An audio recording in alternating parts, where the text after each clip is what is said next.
करने नहीं देता है, मन ये सुमिरन करने नहीं देता है, ये अनि ध्यान भजन नहीं करने देता है, तो मन इस शरीर का है राजा।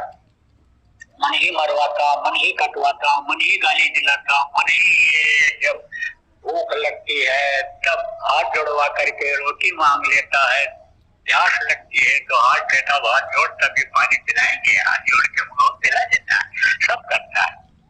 आप ये समझो ये रक्षा भी करता है शरीर। अगर मन आप ये समझो कि रक्षा न करे तो मंगवावे ना भूखे को, तो आदमी भूखा पड़ा रह जाएगा। तो मन राज किस पर करता है? शरीर पर।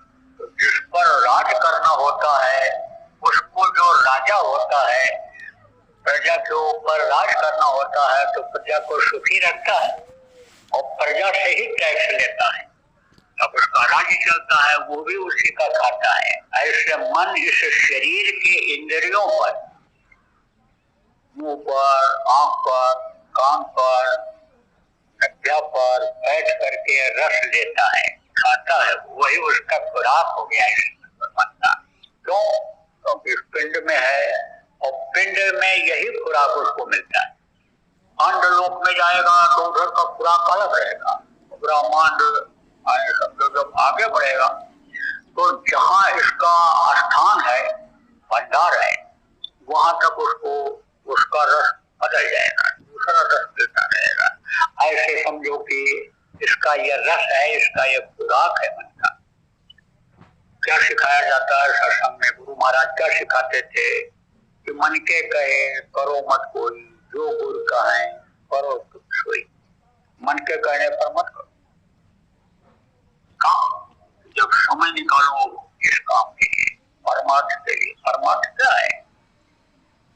कि परम पिता को पा लिया जाए, परम पद को पा लिया जाए, ऐसा काम किया जाए। ध्यान भजन के द्वारा उसको पाया जा सकता है, परम पद को पाया जा सकता है, तो उसको पा लिया जाए। तो जब परमार्थी काम करो, जीवात्मा के मुक्ति मोक्ष का काम करो, तो मन का कहना मत करो। कितना भी मन का है, कुछ जाओ, गर्मी लग रही, ठंडी लग रही, करो ना, आप इस वक्त तुम्हारा कहना नहीं माने। बाकी तो 23 घंटा तेरे ही कहने में रहे, तू जो कहता रहा करता रहा, कहता रहा, वही मैं करता रहा। लेकिन अब नहीं, 1 घंटा मुझे जब बैठना है तो बैठना है। शरीर को साधो और उसके बाद फिर मन को साधो, तो मन फिर जल्दी सध जाएगा। जब आदत डाल लोगे बैठने की तब मन जल्दी सध जाएगा, क्योंकि मन को खुराक किससे मिलता है? शरीर से मिलता है। मन हरकत किससे कराता है? गलती किससे कराता है? शरीर से कराता है। और शरीर ही नहीं उठेगा तो मन निराश हो जाएगा, तो मन ये कहेगा कि भाई अब ये मानने वाले नहीं है, तो थक जाता है। जैसे लड़का आप ये समझो कि यानी कोई होशियार हो गया और वो हो गया, तो समझो कि वो बुरे लोगों का साथ है भी, बुरे लड़कों का साथ है भी, लेकिन वो होशियार जो बच्चे होते हैं, कहने में नहीं आते हैं, बुराई में नहीं फंसते हैं, वो तो वो जो साथी होते हैं वो भी हार जाते हैं।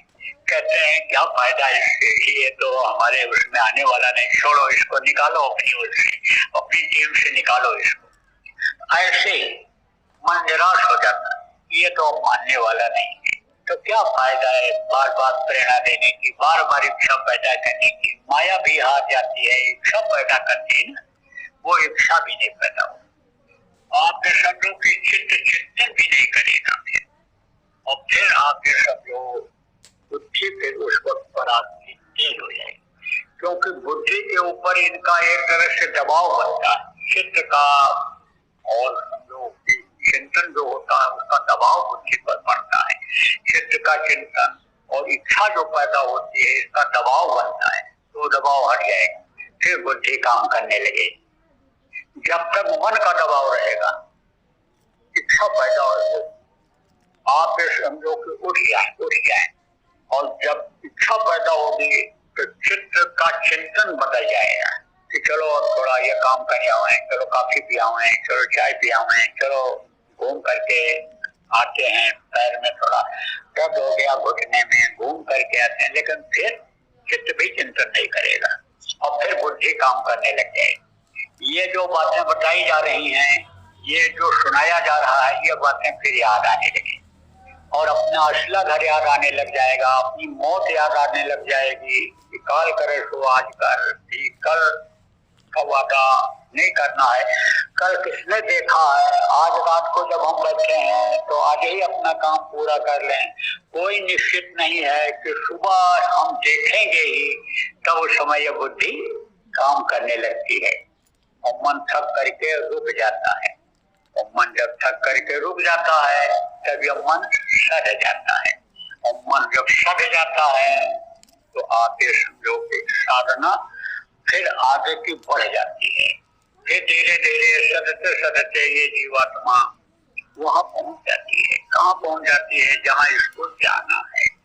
अब उसके लिए आगे समझो कि जल्दी पहुंच जाए, मदद मिल जाए हमको सब जगह, मन भी कंट्रोल हो जाए और समझो हमारा शरीर भी सद जाए।